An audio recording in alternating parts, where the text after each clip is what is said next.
الحمد لله وكفى والصلاة والسلام على من لا نبي بعده وعلى آله وأصحابه الذين أوفوا عهده الذين هم خلاصة العرب الأربع وخير الخلائق بعد الأنبياء. أما بعد فأعوذ بالله من الشيطان الرجيم. بسم الله الرحمن الرحيم. أينما تكونوا يدرككم الموت ولو كنتم في بروج مشيدة. قال النبي صلى الله عليه وسلم: الموت تحفة المؤمن. صدق الله العظيم وصدق رسوله النبي الأمي الكريم ونحن على ذلك لمن الشاهدين والشاكرين والحمد لله رب العالمين. پانچواں پارہ سورہ نساء کی ایک آیت کریمہ کا حصہ اور جناب نبی پاک صلی اللہ علیہ وسلم کا ایک فرمان تلاوت کیا ہے جس کو بیہقی نے روایت کیا ہے. فرمایا اللہ رب العزت نے: اینما تکونوا یدرککم الموت ولو کنتم فی بروج مشیدہ. جب موت کا وقت آ جائے گا تو ٹھیک وقت پر موت آ جائے گی، بھلے تم اپنے آپ کو بچانے کے طور پر بڑے بڑے مضبوط قلعوں میں اپنے آپ کو بند کر دو. جناب نبی پاک صلی اللہ علیہ وسلم کے فرمان کا مفہوم یہ ہے کہ موت مومن کے لیے تحفہ ہے. جو مومن کامل ہوتا ہے اس کو اللہ تعالیٰ کی ملاقات کا شوق ہوتا ہے، اور ملاقات کے لیے رکاوٹ موت ہوتی ہے. اس لیے مومن کو تڑپ ہوتی ہے اللہ سے ملاقات کی، اور جو چیز رکاوٹ ہوتی ہے جب وہ ختم ہو جاتی ہے تو گویا وہ چیز جس نے رکاوٹ کو ختم کیا ہے وہ مومن کے لیے تحفہ ہے. تو موت وہ حائل ہے ملاقات میں، اس لیے موت جب آئے گی تو مومن خوش ہوتا ہے. اور جب مومن کا روح قبض کیا جاتا ہے تو اس وقت بھی فرشتے ایک خوشبودار کپڑے میں اس کو لے کے جاتے ہیں اور اس کو سلامتی کی باتیں کہتے رہتے ہیں. اور جب وہ اوپر علیین کی طرف لے جائی جاتی ہے روح تو سب فرشتے اس کو سلام کرتے ہیں، کیونکہ یہ مبارک بندہ ہے جس ذات کو یہ بغیر دیکھے سجدے کرتا رہا، آج اس ذات کا اس کو دیدار نصیب ہوگا. تو موت مومن کے لیے تحفہ ہے. رہی بات یہ کہ موت ایک ایسی حقیقت کا نام ہے کہ کوئی بھی اس سے انکار نہیں ہو سکتا، بھلے کوئی مسلمان ہو یا نہ ہو، کسی فرقے، کسی جماعت، کسی کفریہ تنظیم یا دہریہ، جس کے ساتھ بھی اس کا تعلق ہو، موت سے انکار نہیں ہے. فرق یہاں پہ آتا ہے کہ مومن کا موت کے بعد بھی ایک عالم پر یقین ہے اور اس کے لیے مومن تیاری کرتا رہتا ہے. جو کافر ہیں ان کی بس دوڑ دنیا ہے اور وہ یہ سمجھتے ہیں کہ جب مر گئے تو اس کے بعد کوئی شے نہیں. جس کو قرآن مجید نے کافروں کی بات کو ذکر کیا ہے کہ وہ یوں کہتے تھے: اذا متنا وکننا ترابا وعظاما انا لمبعوثون. جب ہم مر جائیں گے، مٹی ہو جائیں گے، ریزہ ریزہ ہو جائیں گے تو کیا ہمیں دوبارہ اٹھایا جائے گا؟ یعنی وہ موت کے بعد دوبارہ زندگی کے قائل نہیں ہے. لیکن رہی بات موت تو اس پر کسی نے انکار نہیں کیا، وہ کر ہی نہیں سکتا۔ دوسری چیز کہ موت کا تعلق ایک اللہ کی طرف سے اجل کے ساتھ ہے، اور یہ اجل بچپن میں بھی ہو سکتی ہے، جوانی میں بھی ہو سکتی ہے، بڑھاپے میں بھی ہے۔ اور کئی بوڑھے کہ وہ کتنے کتنے سال بستر عدالت پر رہتے ہیں اور موت نہیں آتی، جبکہ وہ خواہش بھی ہوتی ہے کہ موت آ جائے، یا ان کے تیمارداروں کی بھی یہ خواہش، اور بعض دفعہ وہ جملے بھی کہہ دیتے ہیں کہ ایسی زندگی سے اللہ پناہ دے۔ قرآن نے خود کہا کہ ایسی ارذل العمر لکی لا یعلم بعد علم شیئا، وہ گھٹیا عمر کہ جس میں کچھ سمجھ ہی نہ آئے، پھر نماز پڑھ لی ہے تو دوبارہ خیال آتا ہے نہیں پڑھی ہے۔ لکی لا یعلم بعد علم شیئا، ایک زمانہ تھا اسی بندے کا بڑا حافظہ تھا، اور یہی وہ بندہ ہے کہ جس کا کوئی حافظہ نہیں رہا۔ یہ ارذل العمر سے پناہ مانگی رسول پاک صلی اللہ علیہ وسلم۔ موت ایک حقیقت ہے۔ دوسری چیز کہ موت اللہ رب العزت کی طرف سے طے شدہ وقت ہے۔ کچھ باتیں ہیں جو تقدیر معلق کے ساتھ متعلق ہیں، اور زندگی کا اوپر نیچے اتار چڑھاؤ ہوتا رہتا ہے، جس میں والدین کی خدمت وغیرہ چیزیں داخل ہیں۔ اور جب اجل آ جائے اور جہاں بھی ہو، جہاں لکھی ہوئی ہو، وہ پوری ہو کے رہتی ہے، اور جس طرح لکھی ہو اسی طرح ہوتی ہے۔ قرآن مجید نے سورہ جمعہ میں فرمایا قل ان الموت الذی تفرون منہ فانہ ملاقیکم ثم تردون الی عالم الغیب والشہادہ فینبئکم بما کنتم تعملون۔ جو تم موت سے بھاگتے ہو، بھاگ نہیں سکتے ہو، فانہ ملاقیکم، وہ ٹھیک وقت پر آ کے تمہیں ملے گی، آ جائے گی، اور تم پھر اللہ کے سامنے حاضر کیے جاؤ گے، تمہارے اعمال سارے سامنے ہو جائیں گے، کیا کیا تھا، کیا نہیں کیا تھا، کیا کرنا تھا۔ قرآن مجید نے یہودیوں کی بات کہی ان زعمتم انکم اولیاء للہ من دون الناس فتمنوا الموت ان کنتم صادقین۔ یہودوں کی بات کی نا، قالت الیہود والنصارى نحن ابناء اللہ واحباؤہ، ہم اللہ والے لوگ ہیں، اللہ کی اولاد میں سے ہیں، پیغمبروں کی اولاد میں سے ہیں۔ لن تمسنا النار الا ایاما معدودا، جہنم ہمارے لیے نہیں ہے، گئے بھی تو چند دن۔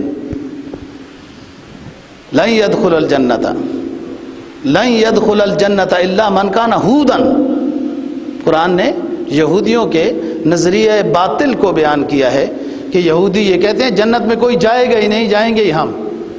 تو اتنی بڑی جنت ہے، تم تو 1 کروڑ بھی نہیں ہو، تو پھر کیسے جاؤ گے، کیا کرو گے وہاں پر؟ یہ ان کے اپنے نظریے ہیں، اور یہ آپ صلی اللہ علیہ وسلم کے زمانے میں بھی کہتے تھے۔ قرآن نے کہا ان زعمتم انکم اولیاء للہ من دون الناس فتمنوا الموت، اگر تمہارا نظریہ یہ ہے کہ تم اللہ والے ہو، اللہ کے محبوب ہو وغیرہ، تو اللہ سے ملنے کا شوق تو پیدا کرو، موت کی تمنا کرو، مرو گے تو پھر اپنے رب سے ملاقات ہوگی نا، لیکن موت کی تمنا نہیں کرتے، موت سے بھاگتے ہیں۔ اور اس کے تحت حدیث لکھی ہے کہ نبی پاک صلی اللہ علیہ وسلم نے جب ان کو یہ چیلنج کیا کہ تم اللہ کے اپنے آپ کو محبوب کہتے ہو تو پھر موت کی تمنا کرو، موت کی تمنا تو نہیں کی۔ حدیث میں آتا ہے کہ اگر بالفرض، بطور فرض کے ہی یہ موت کی تمنا کرتے تو اسی وقت مر جاتے، یہ حکم ہو چکا تھا۔ تو بات ہو رہی ہے موت ایک اٹل حقیقت ہے، اور اس کا ایک خاص وقت میں آنا یہ کسی کو معلوم نہیں۔ ان اللہ عندہ علم الساعة وینزل الغیث ویعلم ما فی الارحام وما تدری نفس ماذا تکسب غدا وما تدری نفس بأی ارض تموت، کل کیا ہوگا، قیامت کب آئے گی، فلاں، اور کب مرے گا کوئی، یہ صرف اللہ ہی کو معلوم ہے۔ جب یہ چیز اتنی مبہم ہے کہ معلوم نہیں کب آئے گی، جب یہ چیز اتنی واضح ہے کہ اس کی حقیقت سے انکار نہیں،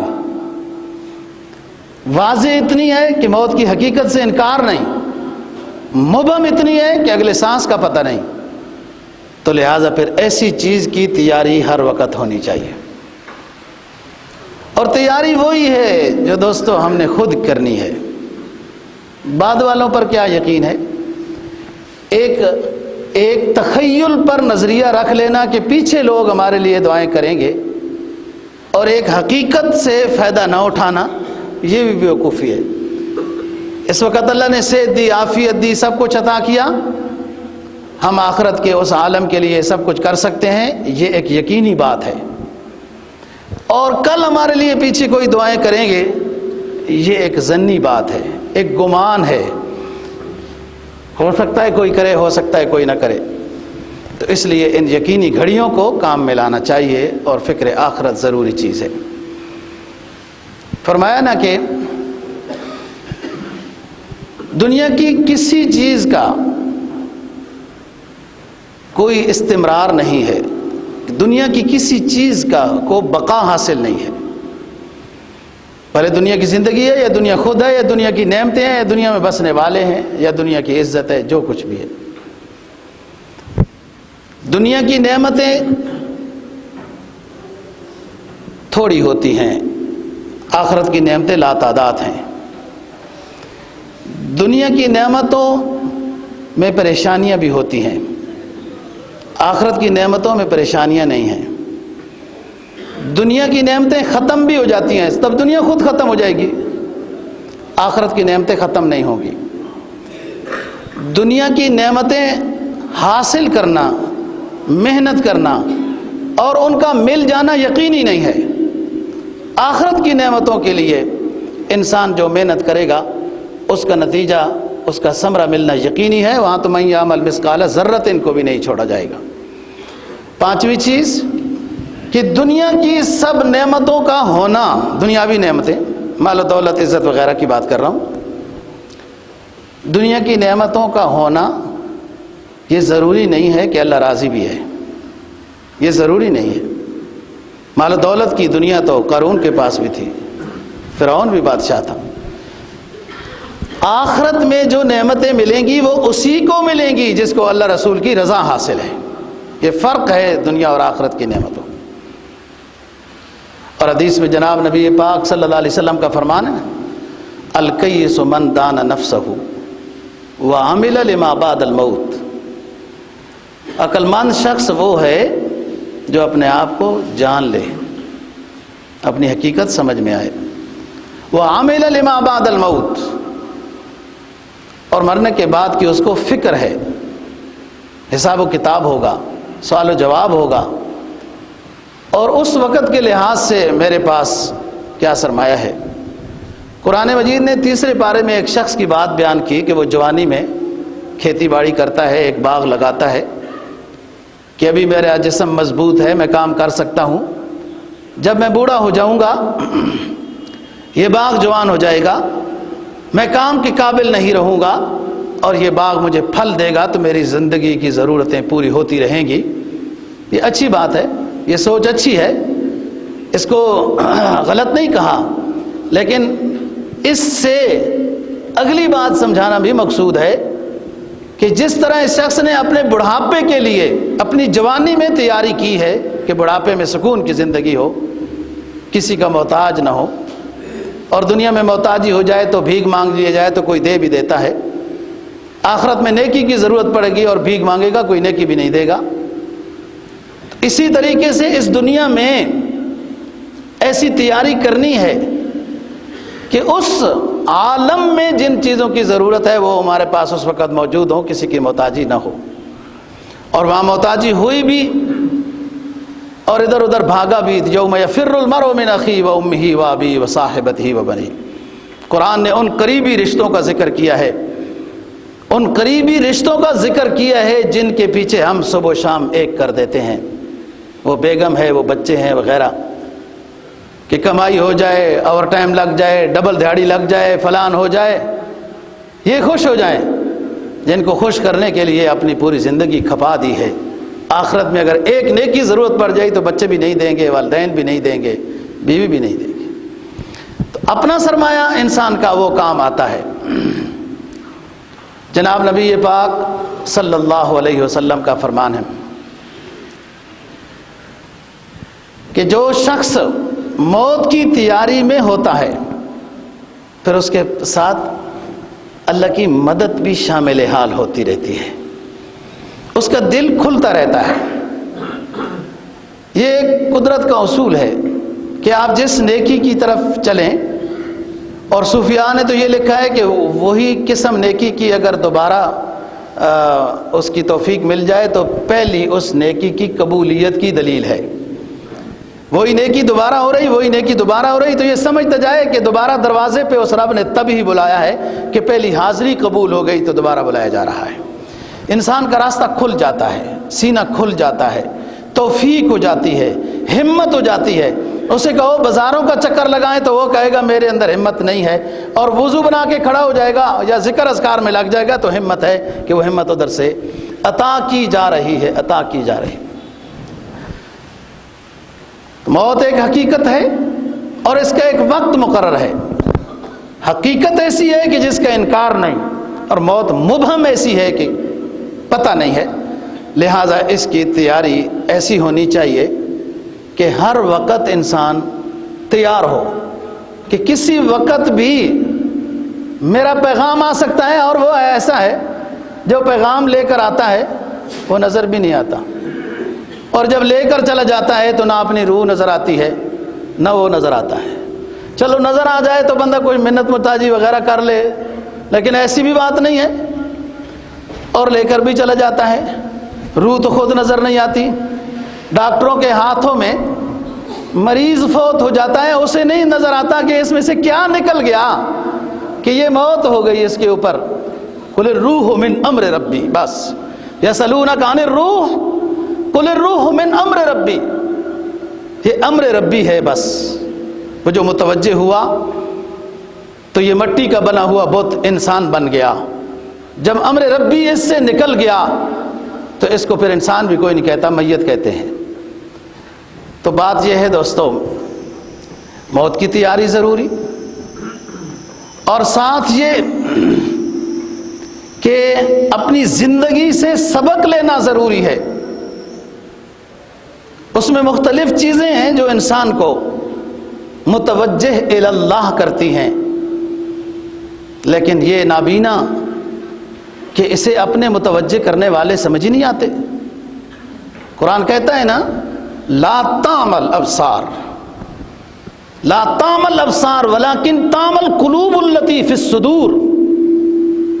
یہ جو حق کو نہیں سمجھتے یا نہیں سمجھنا چاہتے، حق سے دور رہتے ہیں، یہ آنکھوں کے نبینے نہیں ہیں، یہ دل کے نبینے ہیں کہ ان کی صلاحیت ہی سلب ہو چکی ہے۔ لیکن تعمل قلوب التی فی الصدور،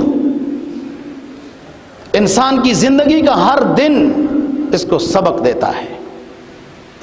گیا وقت پھر ہاتھ آتا نہیں ہے، سدا دور دوراں دکھاتا نہیں ہے، نہ جوانی واپس، نہ یہ لمحہ جو گزر رہا ہے یہ واپس آئے گا۔ اور آخرت میں جب انسان میدان حشر میں یہ دیکھے گا کہ حساب و کتاب ہے اور دنیا اپنے لے آ رہی ہے، تو یہ کیا کہے گا؟ قال رب ارجعونی اعمل صالحا، قال رب ارجعونی لعلی اعمل صالحا فیما ترکت کلا انہا کلمۃ هو قائلها۔ میدان حشر میں کم پونجی والا جب یہ دیکھے گا میرے پاس ایمان و عمل کا سرمایہ تھوڑا ہے، تو پھر یہ درخواست کرے گا رب العالمین مجھے دنیا میں دوبارہ بھیج دیجئے، میں نیکیاں کروں گا، اعمال صالحہ بجا لاؤں گا۔ لیکن اعلان ہوگا یہ اس کا جملہ تو ہو سکتا ہے، یہ بول تو ہو سکتا ہے، لیکن اس کے مطابق اس کو رخصت نہیں ملے گی، دوبارہ دنیا میں وہ نہیں آ سکتا۔ تمنا کر سکتا ہے، اور یہ تمنا عبداللہ ابن عباس رضی اللہ تعالیٰ عنہما کا مسلک یہ ہے کہ یہ تمنا کرنے والے کافر بھی ہوں گے مسلمان بھی ہوں گے، رب ارجعونی فاصدق واکن من الصالحین، میں اور نیک بن جاؤں گا۔ سورہ منافقون میں مسلمانوں کی بات کو ذکر کیا اور سورہ مؤمنون میں کافروں کی بات کو ذکر کیا کہ کافر بھی یہ تمنا کرے گا مجھے دنیا میں بھیج دیا جائے، اور جس مسلمان کے اعمال کمزور ہوں گے وہ بھی یہ درخواست کرے گا کہ مجھے بھی دنیا میں بھیج دیا جائے، میں نیکیاں کر سکوں۔ اس وقت تو نہیں بھیجا جا سکے گا۔ بتا رہا ہوں کہ انسان کی اپنی زندگی کے روزمرہ عمر کے نشیب و فراز یا معلمین، واعظین، علماء، یا بڑھاپا یا بیماریاں، یہ انسان کو سمجھاتی رہتی ہیں کہ ایک زمانہ وہ تھا کہ کنگروں پہ سو جاتے تھے، پتھروں پہ سو جاتے تھے، اب یہ کون سا زمانہ آیا کہ بڑے قیمتی گدوں پر بھی نیند نہیں آتی۔ یہ سب مذکرہ ہیں۔ ایک زمانہ وہ تھا کہ خشک روٹیاں اور ویسے ہی کھا لیتے تھے تو ہضم ہو جاتی تھی، اب تو ہضم کی دوائیاں بھی لیتے ہو تو ہضم نہیں ہوتی، اور کھانا بھی بڑا صاف ستھرا، وہ وائرس سے پاک ہے، کھانا سارا ہوتا ہی وائرس ہے۔ ہاں یہ ڈاکٹر بیٹھے ہیں تحقیق کر لو، سب میں جراثیم جراثیم جراثیم ہی تو وائرس ہی ہوتے ہیں، ہر کھانے میں ہوتے ہیں، بس کچھ مفید ہوتے ہیں کچھ مضر ہوتے ہیں، جیسے ہماری زندگی کے کچھ اعمال ہیں ہمارے لیے کچھ مفید ہیں کچھ مضر ہیں، مضر سے بچنا ہے مفید کو لینا ہے۔ قرآن مجید نے سورہ فاطر میں بڑے عجیب انداز سے بات کی ہے، اور اس میں بھی مفسرین نے لکھا ہے کہ کچھ لوگ درخواست کریں گے، یہی بات جو ابھی میں نے سورہ مؤمنون کی آیت پڑھی ہے، کچھ لوگ درخواست کریں گے کہ دوبارہ واپس کیا جائے، ہمیں پتہ نہیں تھا کہ نیکی کرنی تھی، پتہ نہیں تھا، بس ایسے ہی غافل رہے، اب غافل نہیں رہیں گے، فکر مند ہو جائیں گے، ہمیں دوبارہ واپس بھیجا جائے۔ نبی پاک صلی اللہ علیہ وسلم نے فرمایا کہ ان کو پھر یہ بتایا جائے گا، سورہ فاطر کی ہے، فرمایا وَلَمْ نُعَمِّرْكُمْ مَا يَتَذَكَّرُ فِي مَنْ تَذَكَّرَ وَجَاءَكُمُ النَّذِيرُ فَذُوقُوا فَمَا لِلظَّالِمِينَ مِن نَّصِيرٍ۔ او درخواست کرنے والو کہ ہماری نیکیوں کی پونجی کم ہے، ہمیں واپس دنیا میں بھیجا جائے۔ اولم نعمرکم ما یتذکر فی من تذکر، کیا تمہیں اتنی زندگی ہم نے نہیں عطا کی تھی کہ اگر اس میں سوچتے تو سمجھ آ جاتی۔ وجاءکم النذیر، اور تمہیں ڈرانے کے لیے تمہاری زندگی میں، تمہارے ماحول میں، تمہاری زندگی کے شب و روز میں کچھ ڈرانے والے آتے رہے، تم ان سے سبق کیوں نہیں لیتے رہے؟ تمہاری 60 سالہ زندگی آئی اور حضرت علی فرماتے ہیں 40 سالہ زندگی بھی مذکرہ ہے، اور آگے چلو تو ایک اور کہتے ہیں کہ 18 سالہ زندگی بھی مذکرہ ہے۔ تمہیں 60 سالہ زندگی عطا کی، تمہارے بال سفید آ گئے، یہ دوسرا مذکرہ ہے۔ تمہیں علماء انبیاء کے جانشین تمہیں واعظ و نصیحت کرتے رہے، تمہیں کان نہیں دھرے، تم نے تو بازاری عورتوں کی، بازاری لوگوں کی ڈراموں بازیوں میں چلے گئے۔ ہمارا جسم ہماری مرضی کے ملعون لانے کے لعنت والے نعرے کے نیچے چلے گئے۔ ہم نے تمہیں 60 سالہ زندگی دی، یہ مذکرہ تھی۔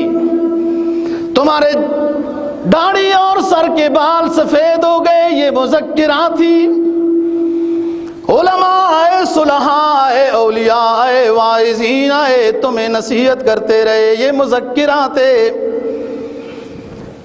اور طرح طرح کی بیماریوں نے تمہیں سلامیاں کرنی شروع کر دیں، یہ بیماریاں بھی مذکرہ تھیں۔ اور 5واں مذکرہ مذکرہ کہ تمہاری اولاد کی بھی اولاد پیدا ہو گئی، جب پوتے پیدا ہو جائیں تو دادا ابو کے رخصت ہونے کا زمانہ آ جاتا ہے۔ یہ 5 طرح کے مذکرہ تمہاری زندگیوں میں آتے رہے، تم نے سبق کیوں نہیں لیا؟ یہ جواب ملے گا ان لوگوں کو کہ جو یہ درخواست کریں گے کہ دنیا میں دوبارہ بھیجا جائے، ہم نیکی کریں گے۔ قرآن کی ہے سورہ فاطر کہ ہم نے تمہیں اتنی زندگی دی، اس میں ایک قول 18 سال کا بھی ہے کہ 18 سال بھی بہت ہے سمجھداری کے لیے۔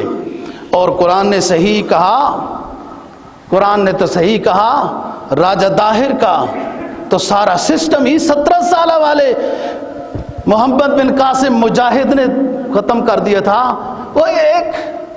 اور اب کیا ہندو کر رہا ہے اور مسلمان کدھر ہے؟ مسلمان کو دوربین میں دیکھنا پڑے گا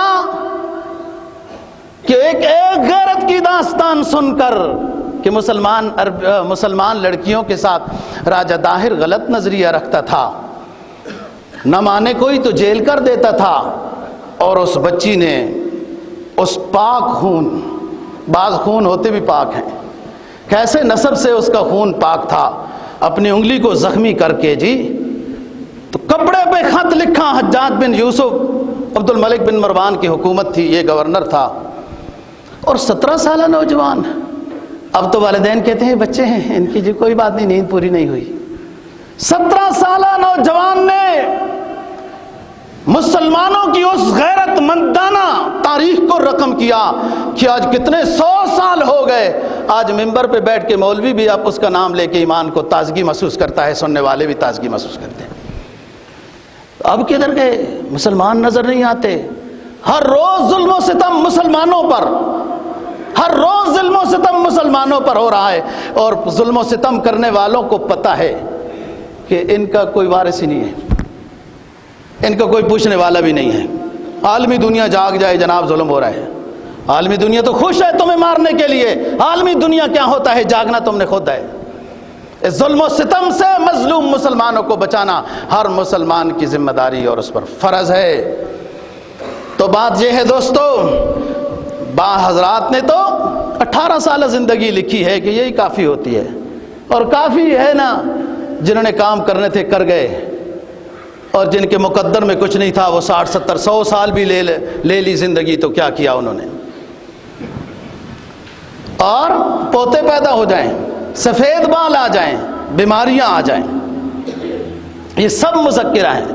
پھر 40 سال، ایک حدیث میں جناب نبی پاک صلی اللہ علیہ وسلم کا فرمان ہے، اعمار امتی ما بین 60 الی 70 واقلهم یجوز ذلک، میری امت کی اوسط عمر 60 سے 70 سال کے لگ بھگ ہے، بہت کم ہوں گے جو اس سے تجاوز کریں گے، بہت کم ہوں گے جو اس سے تجاوز کریں گے کہ 80 سال ہو گیا، 100 سال ہو گیا، اکثر عمر یہی ہے۔ اور پھر یہی وہ عمر ہے جس میں کچھ ہو گیا۔ الدنیا مزرعۃ الآخرہ اور الجنت قیان، جنت صاف ستھرا میدان ہے، اس میں آپ نے کچھ کرنا ہے، یہ الاٹ کیا گیا مربع آپ کو، اس میں کچھ کرنا ہے تو یہاں سے کرنا ہے، اور وہاں لگتا جائے گا، پودا بھی لگتا جائے گا، نہر بھی جاری ہوتی جائے گی۔ جناب نبی پاک صلی اللہ علیہ وسلم کا فرمان، ثلاثۃ لا ترى اعینہم النار، 3 آنکھیں ایسی ہیں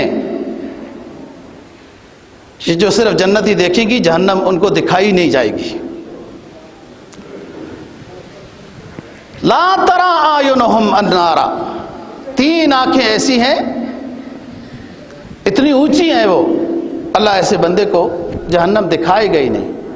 عین، سب کے لیے دعوت فکر ہے، اس میں ہم پرائیویٹ ہیں، وہ پولی کلینک چلے جاؤ نا، کہتے ہیں مولوی صاحب جاؤ کہیں ادھر، یہ تو حکومت کے ملازمین کے لیے ہسپتال ہے۔ او یار، ایک تو تم نے ہمیں نوکری نہیں دی، ہم اس نعمت سے محروم رہ گئے کہ پرائیویٹ ہیں، اور دوسرا بیمار ہو جائیں ہسپتال میں علاج کے لیے جائیں تو وہ کہتے ہیں مولوی صاحب یہ حکومت کے ملازمین کے. کیوں بھائی؟ صرف حکومت کے ملازمین ہی بیمار ہوتے ہیں، دوسرے نہیں بیمار ہوتے. ایک تو اس نعمت سے ہم محروم کہ حکومت کی نوکری نہیں ملی، دوسری اس نعمت سے بھی محروم کہ علاج کرانے جاؤ تو جاؤ کسی اور اسپتال میں، تم تو حکومت کے ہو، ملازمین نہیں. بھائی اس میں ہماری کیا غلطی ہے؟ نوکریاں کھولو نا. فواز صاحب تو کہتے ہیں نوکری ہماری ذمہ داری نہیں ہے. پتری کیا ذمہ داری ہے تمہاری؟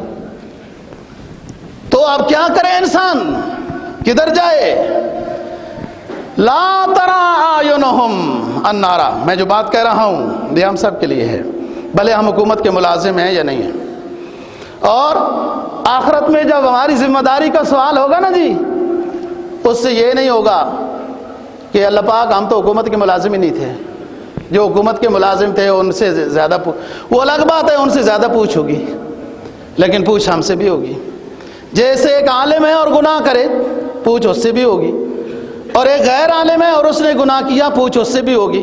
لیکن عالم کی سزا سخت ہے کہ آپ تو جاننے کے باوجود اتأمرون بالمعروف وتنسون انفسکم، لوگوں کو سمجھاتے تھے، خود اپنے آپ کو بھول جاتے تھے. لیکن یہ نہیں ہے کہ غیر عالم کو چھوڑ دیا جائے گا، سزا میں فرق کیا جائے گا. یہ 3 آنکھیں ہیں جو جہنم کی آگ نہیں دیکھیں گی. سنو لوگو، فرمایا عین حرست فی سبیل اللہ. ایک وہ مبارک آنکھ ہے جو مجاہد اسلام کی ہے،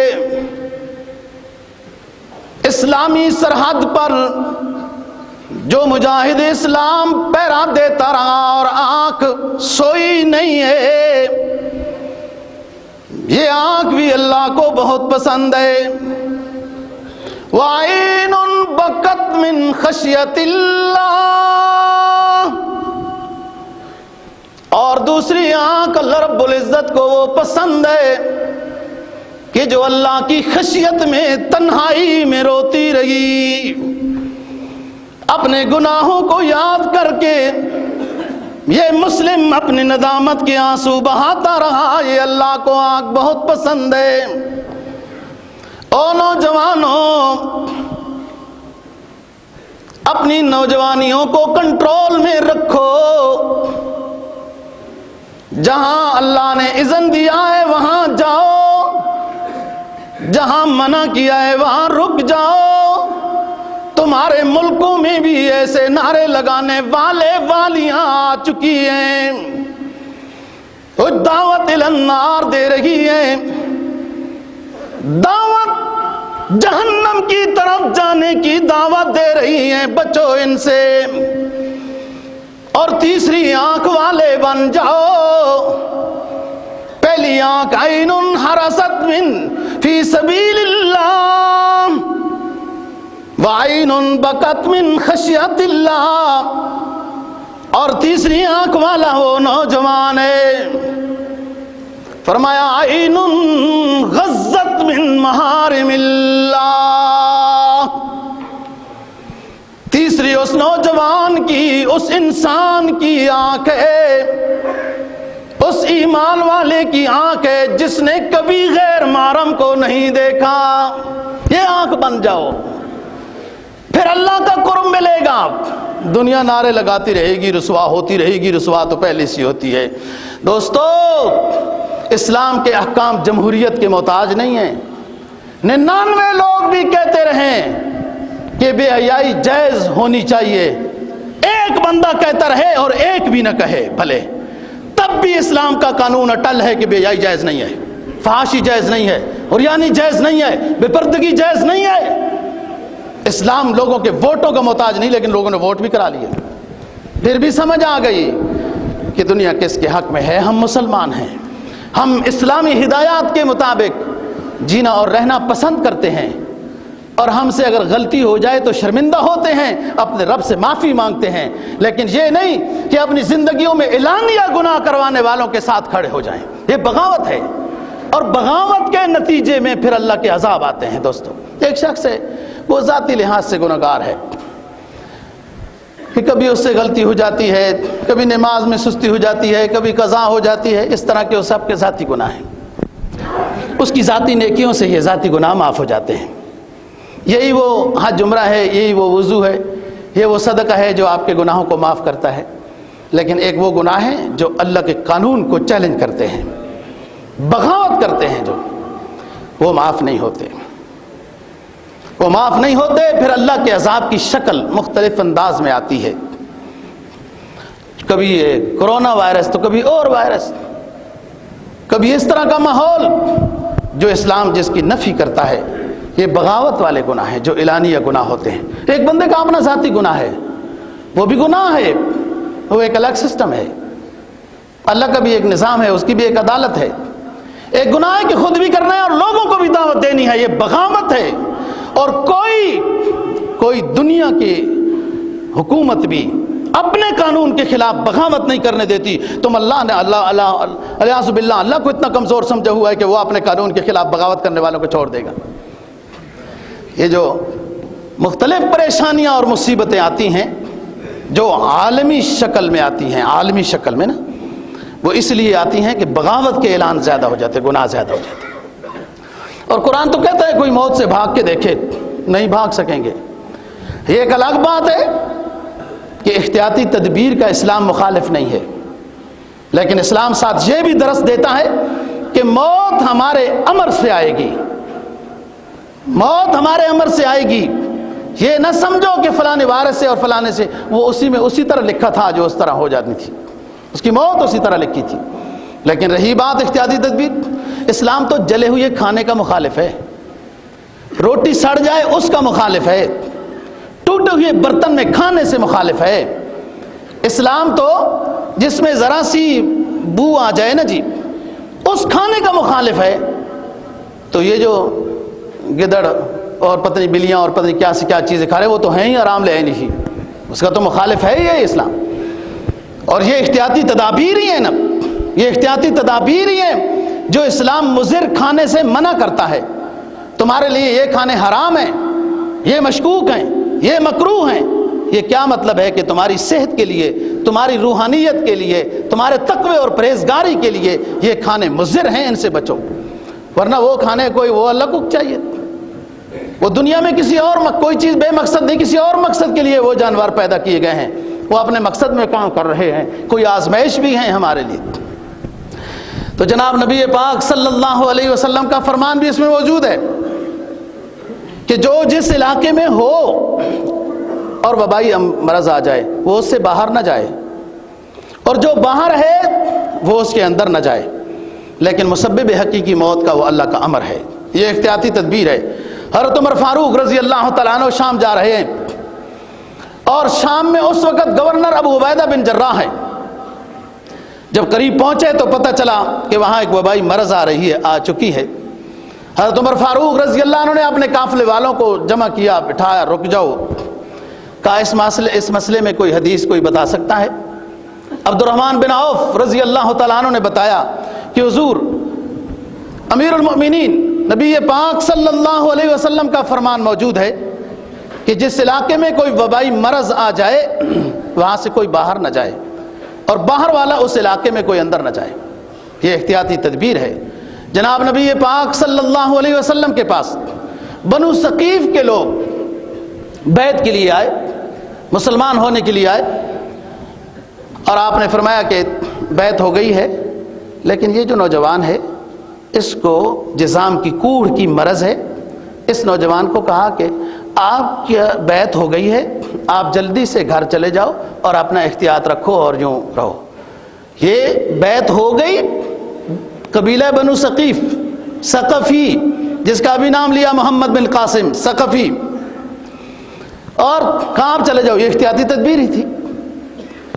اور وہ حدیث جو بخاری کی ہے، فرّا من المجذوم کما تفر من الاسد، کہ آپ ایسے متعدی مرض سے بچ کے رہو جیسے کہ تم شیر سے اپنے آپ کو بچا کے رکھتے ہو۔